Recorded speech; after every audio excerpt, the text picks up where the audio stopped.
I had always thought of the old mill trail as peaceful, a quiet shortcut to the river that few people took anymore. The beginning was exactly that. Gentle slopes, sunlight spilling through the canopy in golden beams, the occasional bird call punctuating the soft rustle of leaves underfoot. My friend Tom and I had set out early, backpacks light, cameras slung over our shoulders. We joked about who would get the best shot of the river at the end of the trail, unaware that the day would twist into something none of us could have imagined. About halfway in, the sun dipped unexpectedly, though the hour was still early. Shadows stretched and grew long, moving in ways that made my stomach twist. The forest felt different all at once, heavier, denser, as if it had drawn in a breath and was holding it. I felt eyes on me, though there was no one there. My skin prickled.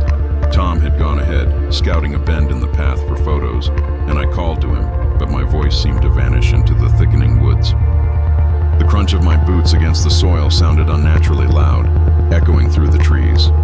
I started moving faster, expecting to catch up to him, but the forest resisted me. Every turn, every clearing looked familiar yet slightly off. Then I saw his gear. A backpack, camera, and water bottle were scattered across the trail, lying as if dropped in a hurry. But there was no sign of Tom. I called his name, shouted, my voice cracking, but the silence pressed back at me. Panic gnawed at my chest. I noticed footprints leading toward the abandoned mill I had passed on maps, though it was further along the trail than we had planned. The prints were human-shaped but far too deep and oddly spaced, like someone or something was walking on stilts. They led right to the mill, circling its exterior, then stopped abruptly. The air grew heavy, almost tangible, thick with tension. I could feel it pressing down, like the forest itself was watching and waiting. I stepped closer to the mill, curiosity clashing with terror. The structure was old, half collapsed in places, but the footprints suggested recent activity. My heart pounded, and the sound of my own breath seemed deafening in the stillness. I thought I saw movement inside the shadows of the mill's broken windows, but when I blinked, nothing was there. My instinct screamed at me to leave, but I was rooted, caught between fear and the need to understand what had happened to Tom. Then I heard it, a low scrape of wood against stone, subtle at first, then growing louder. I spun around, eyes wide, but saw only the trees, swaying gently in a breeze I couldn't feel. Every instinct told me to run, and I did, stumbling over roots, cutting myself on branches, my lungs burning as I fled. My heart hammered against my ribs like it wanted to escape on its own. When I finally broke through the last line of trees and reached the edge of the woods, the mill was gone. Where it had stood just moments before, there was only open field, grass waving lazily in the wind, as if the building had never existed. I didn't stop running until I reached the river, the sound of water a relief that did little to calm my racing mind. I sat there for what felt like hours, trying to make sense of what I had just experienced. The footprints, the abandoned gear, the thick charged air, they all felt real, terrifyingly real, yet they were impossible to explain. I tried retracing the trail the next day, hoping that sunlight and familiarity would show me what had happened. But the path seemed to shift, the forest twisting back on itself. Trees were in places they hadn't been before, rocks and roots rearranged as if the woods themselves were mocking me. Weeks later, I learned that no one had reported seeing Tom, and no trace of him was ever found. The old mill trail had swallowed him, leaving only the echoes of his presence behind. Even now, when the wind blows just right, I can hear whispers that carry his name. Faint at first, almost gentle, then sharp and accusatory. I feel the memory of the mill and its footprints in my chest, like a weight that will never lift. I can't explain what I saw, what I felt, or why the building vanished. The forest seems to remember, patient and silent, waiting for anyone who wanders too far. I avoid that trail now. But sometimes necessity or cure had always preferred the late-night train through the hills. There was a quiet to those hours, a kind of solitude that made the hum of the engine feel almost like a heartbeat. I used to think it was peaceful, that it let me slip away from the weight of the world for a while. That night, though, something felt off the moment I stepped onto the platform. The fog had rolled in thick and heavy, curling around the tracks like smoke from some unseen fire. It was the kind of fog that made familiar landmarks disappear, swallowing them whole, leaving only gray nothingness beyond the train's lights. I shrugged it off, telling myself it was just the weather, just the mountains being their usual moody selves. But as the train lurched forward, rattling along the tracks, a low whistle cut through the night. At first I thought it was another train somewhere ahead, a late freight maybe, but the sound didn't match the rhythm of a passing engine. It was deliberate, measured, almost human. I pressed my forehead to the cool glass of the window and scanned the tracks. My eyes barely caught the fog swirling ahead when I saw it, a figure standing perfectly still on the tracks. It didn't wave, it didn't move, just stared. I don't remember thinking rationally in that moment. The lights from the engine barely touched it, like it existed in a layer just beyond reality. My chest tightened and a cold sweat ran down my back. I wanted to look away, but some part of me couldn't stop staring. The figure was thin, unnaturally so, and when it tilted its head slightly, I could have sworn it was studying me, weighing me. Inside the train, everything changed. Every car I passed seemed heavier somehow, the air thick and oppressive. The other passengers hunched over their screens or closed their eyes, unaware, or maybe unwilling to see, what was happening outside. My heartbeat roared in my ears, drowning out the familiar squeak of the wheels. I wanted to alert the conductor, to shout across the cars that there was someone, or something, on the tracks, but my voice stuck in my throat. I was frozen by the quiet, by the fog, by that impossible figure staring at me from the dark. Then, as suddenly as it appeared, it vanished. My pulse was still hammering when the whistle rose again, louder this time, threading through the cars, echoing off the metal walls and empty seats. It was close now, impossibly close, like it had moved alongside the train, keeping pace with us without the clatter of footsteps. I could hear it winding through the cars, a sound that didn't belong anywhere but right here in the moment I was trapped in. I tried to focus on the mundane things, checking my watch, pretending to read a page in my notebook, but the whistle wouldn't let me. It wrapped around me, curling into my chest, a cold, deliberate presence. I dared to glance down the aisle, and I thought I saw shadows flicker at the corners of the car, like the figure outside had sent something in to follow me. The fog pressed against the windows, thickening as if it were alive, hiding what lay beyond. Time stretched.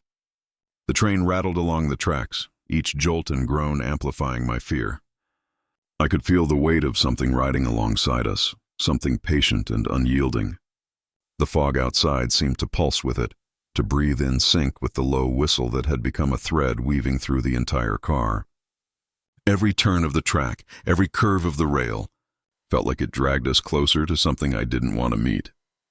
When the train finally began to slow for the next station, I looked out again. Nothing. No figure, no shadows. Just the damp gray mist curling lazily over the tracks. The whistle was gone too, leaving only the rhythmic clack of the rails beneath us. I wanted relief, a sense that whatever had haunted me was gone, but the quiet was worse than the sound. It pressed against my ears, heavy and insistent, as if something had passed through the train and left a memory behind, one that would never fade. The doors hissed open at the station, and the first hint of light from the platform spilled into the car. Other passengers stirred, stretching and yawning, completely oblivious. I stepped out onto the platform, chest tight, feeling the damp chill seep through my clothes. The mist clung to me, curling around my boots, hiding the tracks again. I looked back once, half expecting to see the figure waiting on the rayosity draws me back. Each time the trees feel closer, the shadows longer, the air heavier. The wind seems to hum with voices, soft murmurs that twist my name into the mix. I know the forest doesn't forget. I know that the place where the mill once stood is still there in some form, hiding in the corner of my mind, waiting for me, or the next person foolish enough to wander that way. I survived, but the weight of the forest, the strange prints, the whispers, and Tom's absence, it follows me. It sits on my shoulders and presses in my ears until I can't sleep. Some nights I swear I see movement in the dark, fleeting shapes that vanish the moment I try to focus. The old mill trail doesn't forgive, it doesn't explain, and it doesn't let go. I've tried telling people about what happened, but they shake their heads or laugh nervously thinking I'm exaggerating. But I know the truth. The forest remembers, it watches, and it waits. Tom may be gone, but his absence is alive in that place, and the memory of it lingers in me. The trail whispers still, and every time the wind blows through the trees, I hear it again, soft, patient, insistent. Tom, Tom, Tom, and I know deep down that the old mill trail will never stop calling. I had been riding that late-night train for years, thinking I knew its rhythms, its quiet corners, its familiar emptiness after the last scheduled stops. Most nights there was a comfort to it. The hum of the engines, the steady rattle of the wheels on the tracks, the way the fluorescent lights flickered at predictable intervals. That night, though, it felt different.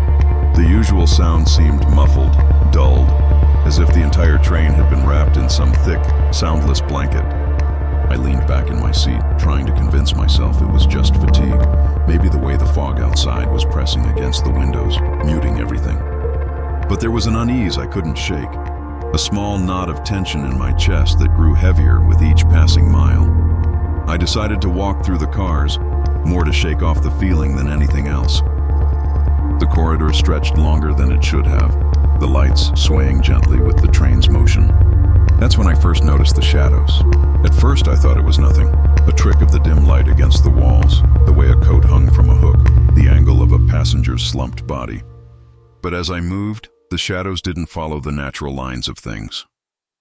They lingered, stretched, and twisted in ways that made my stomach tighten. I paused, heart hammering, and glanced over my shoulder.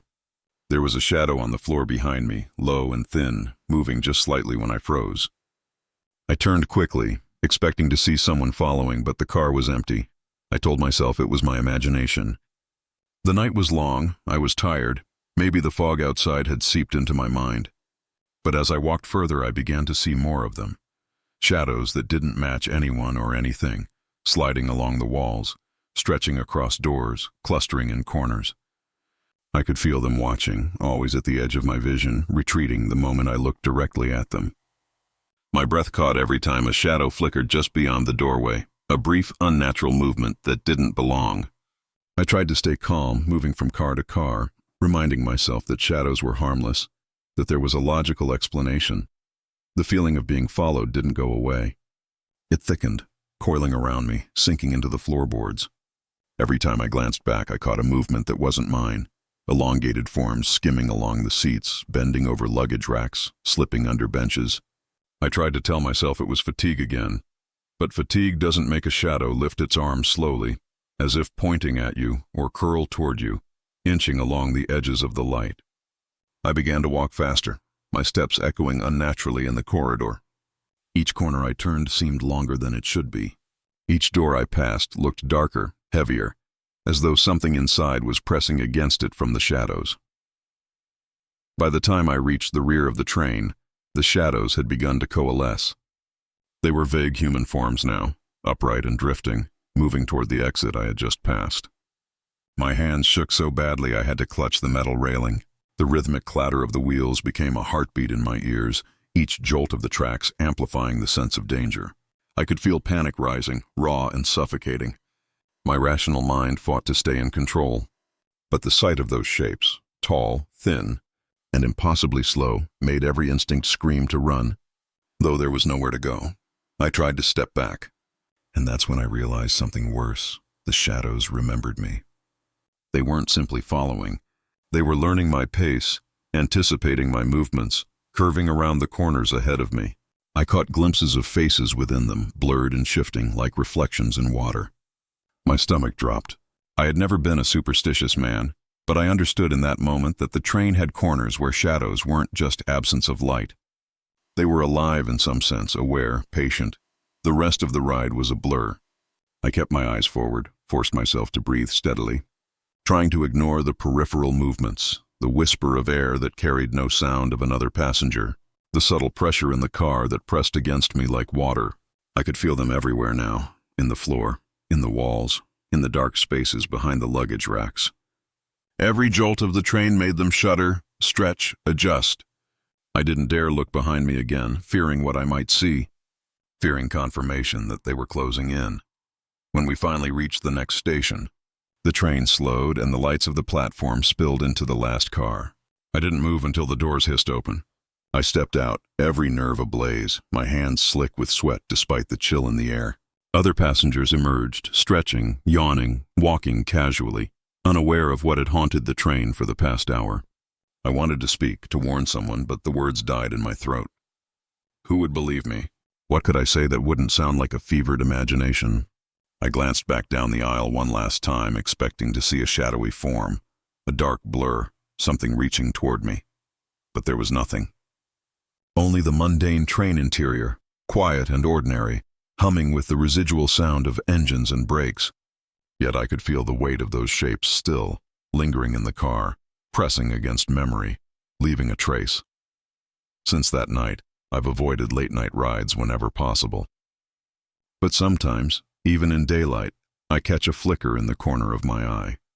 A stretch of shadow along a fence, the angled shadow of a tree swaying in the wind, that reminds me of that corridor.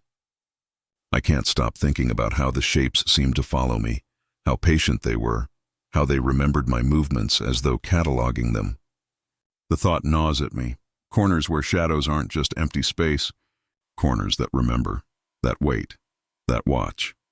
I've ridden trains during the day, tried to convince myself it was nothing, that I was tired or imagining things. But deep down I know better.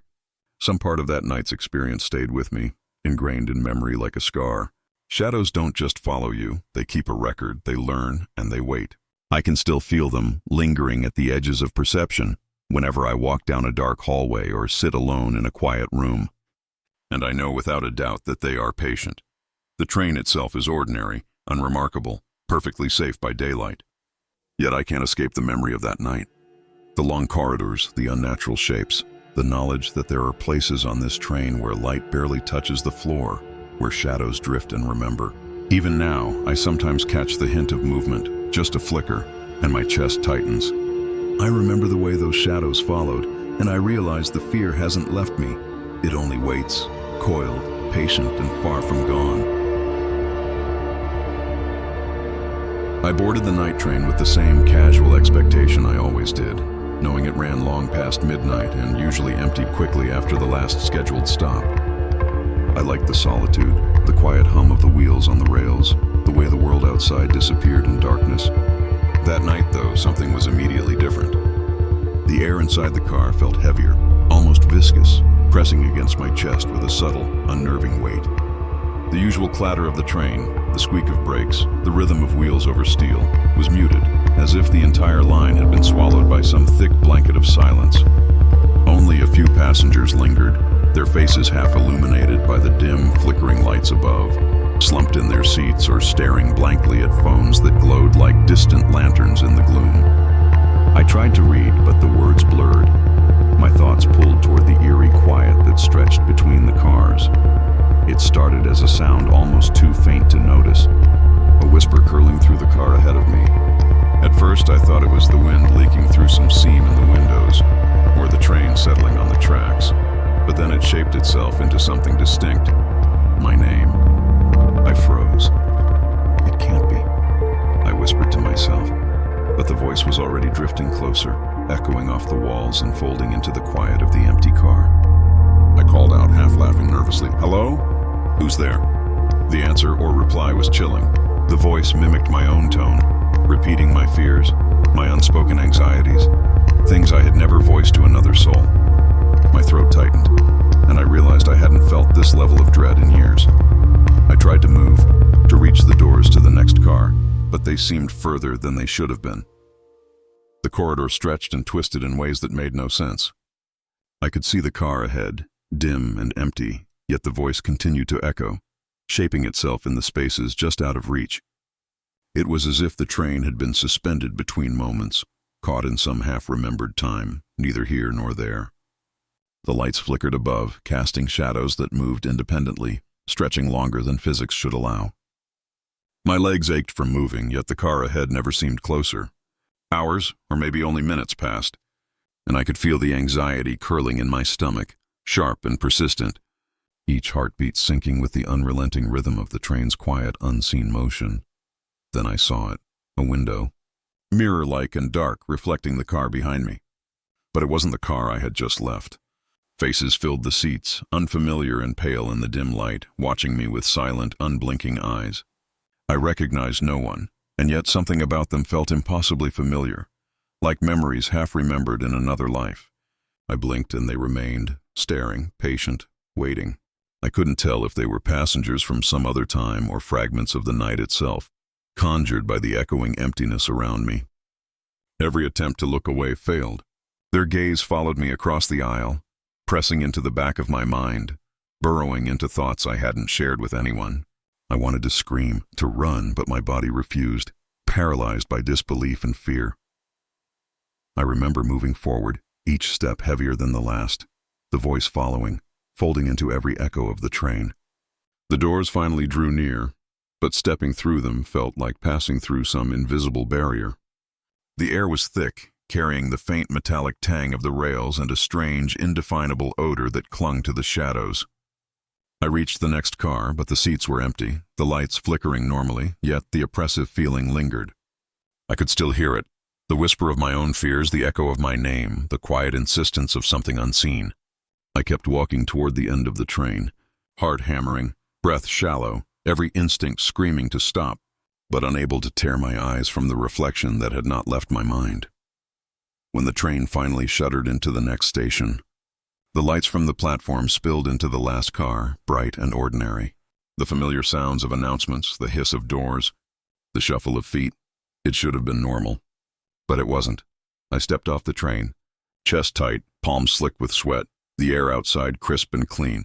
Other passengers poured out casually, chatting, yawning, unaware of the oppressive weight that had ridden alongside me for hours, or maybe minutes. I wanted to warn them, to say something, but the words died in my throat. What could I say? How could I describe the impossible stretch of corridor, the echo of my own name, the reflection of strangers with familiar eyes? I walked down the platform, trying to convince myself it was over, that I had simply imagined the voices, the shadows, the faces in the mirror. But the memory lingered in my chest, heavy and unrelenting. Even now, I find myself thinking about that night, the quiet cars, the endless stretch of dim corridor, and the reflection that was too real to be a trick of the light. The echo of my name follows me in quiet moments, the hum of a distant train, the whisper of wind through trees, the hollow spaces of abandoned buildings. I know that some things on the night train stay with you long after you step off, embedding themselves in memory, waiting for a moment when you're alone and the world is silent. I've avoided late-night trains since then, though occasionally necessity drives me back. I ride with vigilance now, eyes scanning reflections in windows, listening for the faintest echo, my hands gripping the seat in front of me as if it could anchor me to reality. I sometimes see glimpses of the faces in mirrors, fleeting, half-formed, just at the edge of vision, and I know without any doubt that they remember. They wait, patient and quiet, in the corners of the train, in the spaces between cars, in the moments when time stretches and bends. Some nights I swear I hear my name whispered again, soft and deliberate, carrying the weight of all the unspoken fears I've kept hidden for years. The experience changed me. I no longer take comfort in quiet, in empty spaces, in solitary moments. I have learned that the night can carry more than darkness.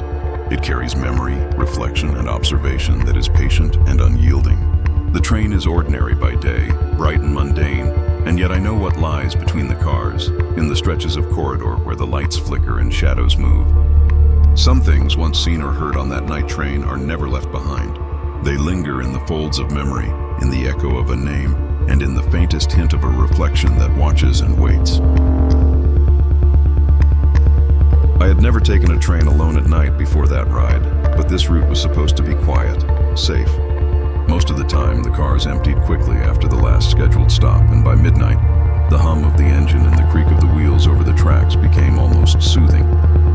That night, though, the moment I settled into my seat, I heard them. Slow, deliberate footsteps above me. The train was single level. There was no above. I froze, ears straining. The steps continued, circling, approaching, then retreating, impossible in timing and rhythm, as if whatever made them was studying the space, learning it. I checked the ceiling panels, the overhead racks, even glanced at the empty luggage area. But there was no one. I tried to dismiss it. Fatigue, imagination, the quiet playing tricks. I told myself the rhythm of the train could have made it sound like footsteps. But then there was a soft tap at my door, deliberate and light, but enough to make my chest lurch. My hands gripped the armrests. I peered down the corridor. dim light swayed slightly with the motion of the train, reflecting off the metal walls, but the corridor was empty. Still, the sound persisted. It stayed just ahead, echoing softly off the walls, keeping pace with me. Every step I took seemed to bring it closer, but when I slowed, it lingered, circling, always present but unseen. I left my seat, moving cautiously toward the next car, trying to shake the feeling of being followed. Every turn of the corridor seemed longer than it should, every doorway darker. I swore I glimpsed something at the corner of my vision, a shadow too solid, too deliberate to be a trick of light. Each time I turned, it vanished. My stomach knotted, cold sweat prickling at my temples. I tried to reassure myself. There's no one here. It's the night. Just nerves. Yet my heartbeat was loud, thudding in time with the rhythm of whatever tracked me. I moved car by car, each step echoing against walls that felt unnaturally close. I could hear the faint whisper of metal stretching, the subtle groan of the train adjusting. But beneath it all, there were the steps. Always steps. Slow, deliberate, measured. I stopped once, pressing my back against the wall, trying to pinpoint the source, but it was impossible. They seemed to come from everywhere at once, circling, approaching, then retreating. My chest rose and fell in panic, and I realized I was whispering my own name aloud, almost begging the sound to stop. But it didn't. It never stopped. I reached the end of that first car, heart pounding, and glanced back. Shadows clung to the corners, elongated shapes that didn't match anyone or anything. They moved independently, writhing along the floor, stretching across walls, pooling beneath the dim lights. I could feel their presence, an oppressive weight pressing at the edges of my vision. It was as if the train itself had grown alive, bending reality to accommodate them. I moved forward again, unable to stop, though every instinct screamed to turn back, to flee. The next car was darker. Lights flickered, swaying in rhythm with the gentle, steady jolt of the rails. The steps followed, keeping pace, circling in patterns that made no sense, as if mocking me. I glimpsed it again. A figure at the far end, tall and thin, entirely dark. No features, just a silhouette that moved in ways the human body cannot. It was never fully visible, never still, but I could sense its attention. Every corner I turned, every step I took, it adjusted. It studied me, learned me, and continued its patient march. I wanted to call for help, but my voice felt trapped in my throat, choked by the tension. There were other passengers, yes, but they were distant and unseeing, slouched in their seats or staring at glowing screens, oblivious. I realized in a cold moment that it wasn't something they could see, or maybe they chose not to. Perhaps it only hunted those who dared to notice, who dared to move through the corridor alone. By the time I reached the third car, I could hear them even when I closed my eyes. In the quiet of my mind, in the spaces between breaths, the steps were there, circling, measuring, waiting. I moved mechanically, clutching the railing, barely daring to look ahead. I thought about every story I'd ever heard, every warning from older riders. The night train carries more than travelers. It carries memory, echoes of what it has seen. The notion had seemed like superstition until that night. I thought about the possibility that it wasn't alive at all, that maybe it was a memory, a fragment of someone else's ride, embedded in the rails and metal, repeating endlessly for no reason but inertia. Still, that thought did nothing to quell the fear. I could feel it pressing at my mind, wrapping around me like a cold hand. The final car came into view. I gripped the railing, every nerve taut. The steps were still behind me, or maybe they were beside me. It was impossible to tell. The figure, or shadow, was gone from direct sight, but I felt its presence, patient, waiting. I stepped inside, heart hammering, and the car seemed unnaturally still. The faint hum of the engine, the gentle sway of the train, the distant rattle of wheels, all of it seemed amplified, echoing. I couldn't breathe easily. I reached the last row of seats, my hands slick with sweat. I dared to glance back down the corridor. The lights flickered, and I thought I saw a figure, just at the edge of my vision. It stretched and shimmered, impossible angles, and then it vanished as soon as I blinked. My chest ached with panic, and I realized I had been holding my breath for several minutes. I let it out slowly, trying to convince myself it was over. The train slowed for the station, but I could still hear the echo of the footsteps, faint now, patient still. The platform light spilled into the car, ordinary, mundane, contrasting sharply with what I had just endured. Other passengers disembarked casually, unaware of the unseen presence that had moved alongside me for the last hour, or whatever amount of time it had been. I wanted to warn someone, to tell them not to go down the corridor alone at night, but the words felt meaningless. No one would understand. I stepped onto the platform, lungs tight, legs shaking. The night was crisp, the air smelling of rain and distant woods. The train behind me seemed normal, humming quietly as it prepared to depart. Yet I could still feel it. The presence, the steps, the patient watcher that had followed me from car to car. I didn't look back again, fearing the corridor might stretch, twist, and vanish in the mist, carrying the shadow with it. Even now, months later, I can hear it sometimes. Not outside, not in any physical sense, but in memory, the soft, deliberate echo of steps following me, circling, never tiring, never leaving. When I close my eyes in a quiet room, alone, I can feel it beside me, patient, always patient, keeping pace. I've tried to dismiss it as imagination, as stress, as fatigue, but the memory is too sharp, too precise. The corridor, the flickering lights, the impossible presence of those footsteps, they haunt me still. I've avoided night trains whenever possible since then. When circumstances force me onto one, I ride differently now, careful, aware of every shadow, of every reflection, of every sound the train makes. I can't escape the feeling that it is waiting, patient as ever in the empty corridors, lingering in the corners where the lights barely reach. I've learned that some presences are not aggressive. They do not chase, do not strike, but they remain. They watch, they measure, they follow, and the sound of footsteps, they never really leave. I hear them in the quietest moments, the house settling at night, the floorboards creaking under the wind, even in dreams that feel all too real. Slow, deliberate circling, approaching, retreating, waiting, watching. The train itself may carry nothing more than passengers by day, but at night, in those long, silent hours, some corners contain more than light and shadow. They contain patience, memory, and inevitability. And I know without doubt that if I ever ride that track again, the footsteps will be there, always there. The fog that night was thick enough to swallow the world whole. It clung to the windows like breath on glass, curling and folding over itself in pale ribbons. The train cut through it in silence, the rhythmic hum of steel on rails muted by the mist pressing in from every side. I'd taken this route dozens of times before, traveling from Charleston through the mountains to a small town where my sister lived. It was usually peaceful, the kind of quiet that let your thoughts drift. But that night the silence wasn't restful, it was heavy. Watching the dark hills blur past through the fog made me feel like we weren't moving through a place at all, but through some hollow space outside of it. I leaned my head against the window, staring at my own reflection ghosted over the dark. The fog made it impossible to tell where the earth ended and the sky began. Every now and then, a pale flash of moonlight caught the edge of the tracks, but mostly it was just darkness, endless and thick. I'd almost drifted to sleep when I noticed the light.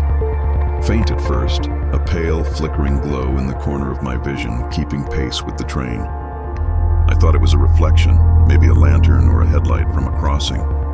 But it didn't fade. It grew stronger, steadier, until I could make out its shape.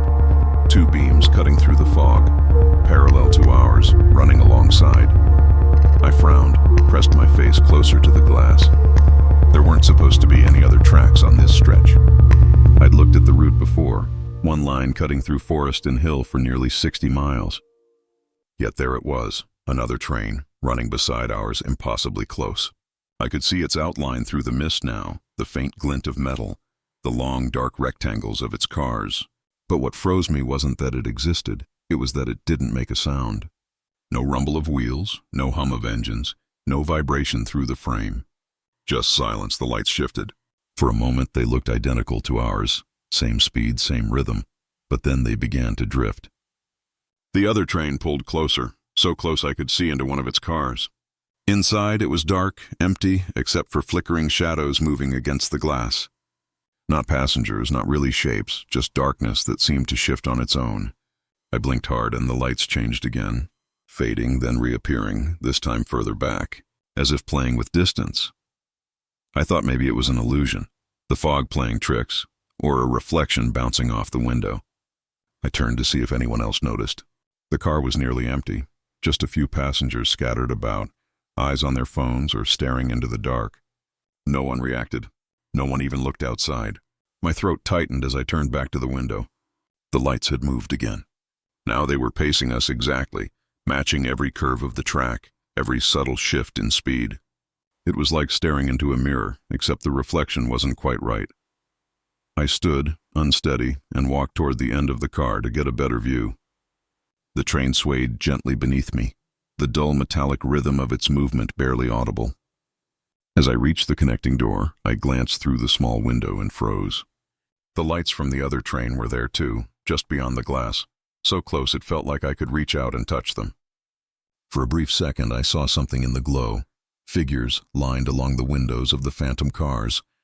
They didn't move, didn't gesture, just stood there, their faces pale, eyes dark. Watching.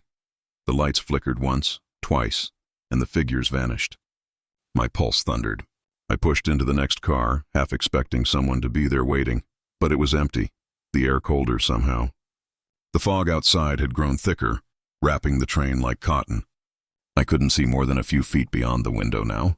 Still, the glow of the phantom train cut through, faint but constant, like two eyes peering back from the dark.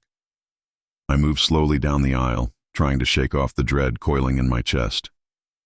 I told myself again it had to be an optical trick. Maybe some reflection from our own headlights, or distant signal lights refracted in the fog. But deep down I didn't believe that. The feeling that we were being followed, studied, grew stronger with every mile. It wasn't the kind of fear that jumps at you. It was quieter, older, the kind that makes your bones feel hollow. At some point, the conductor passed through, checking tickets and nodding absently at the few passengers awake. I stopped him, asked if there was another train running parallel to ours. His expression was blank for a moment, then faintly puzzled. "Ain't no tracks out there," he said, his voice low, matter of fact. "Just forest and fog." I pressed, told him what I'd seen. He gave a small frown, glanced out the window, then back at me. "Sometimes the light plays tricks in the mist," he said softly. "Best not to stare too long." And then he moved on, leaving me standing in the dim aisle with the hum of the rails beneath my feet. But I couldn't stop staring. The other train, if that's what it was, kept pace with us for another mile, its lights pulsing faintly through the fog. At times it felt closer, almost brushing against ours. The glass under my fingertips felt cold, colder than it should have been. And then I realized something strange. The lights weren't just parallel anymore. They were mirrored. Every time our train leaned into a curve, the other leaned opposite. Every flicker of light from our cabin was echoed perfectly, as if mimicked. I felt my breath catch as I saw, for a brief instant, my own reflection in the window split in two, one moving with me, the other lagging just behind. The next few minutes, or maybe it was longer, blurred together. The fog thickened until it swallowed everything beyond the window. I could barely make out the edge of the tracks anymore. Then the lights began to drift again, rising higher, as if the phantom train were climbing some invisible slope above us. The glow grew dim, then bright again, weaving in and out of sight like it was circling us. The air in the car felt thinner, harder to breathe. The hum of the train seemed to fade under something else, something softer, like a whisper running through the walls. I don't know how long it lasted, that strange chase through the fog. At some point, the lights of the phantom train began to fade, breaking apart into smaller points until they vanished entirely. The silence that followed was unbearable. Even the steady sound of the rails seemed muted, as though we'd slipped out of the world entirely. I sat back down, staring into the mist. My reflection looked unfamiliar, drawn, pale, distant. For a long time, I thought it was over. Then, as we passed through a stretch of forest, I saw them again, faint, far off, but unmistakable. The same pair of lights pacing us from the other side of the trees, weaving between trunks with impossible precision. They weren't headlights anymore. They were smaller, softer, almost like lanterns being carried by unseen hands. I watched them until they faded into the fog, swallowed completely. The rest of the ride passed in uneasy silence. The few passengers that remained got off at their stops, leaving me alone for the final stretch. The fog began to lift near dawn, thinning into strands that revealed the dark silhouette of the hills.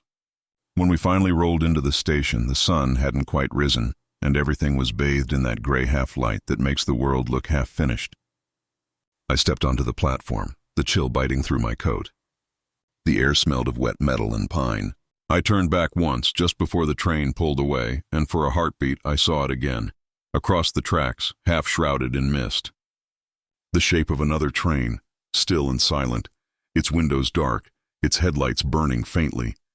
And in one of those windows I thought I saw movement. A shadow shifting, watching. It vanished before I could be sure. The fog swallowed the shape, and then there was nothing but the sound of my own breath. I've thought about that night often since. About the lights and the silence, about how close they came without a sound. I tried looking up train schedules later, track maps, even old line records. Every document, every map confirmed what I already knew. There are no parallel tracks through that section. Never were. Just a single route through empty hills, running alone. But sometimes when I drive by those tracks late at night, I see the fog rolling through the trees. And every so often, if I stare long enough, I swear I can see the faint glow of lights weaving through it, keeping pace, waiting, following. I tell myself it's just the headlights of distant cars, the play of light on mist. But deep down I know the truth. There are things that move beside us in the dark, silent and patient, following paths long forgotten. And if you ever ride that train through the hills at night, don't look out the window when the fog closes in. Don't try to see what moves beside you. Because once you notice it, once you recognize those lights for what they are, they might just recognize you back.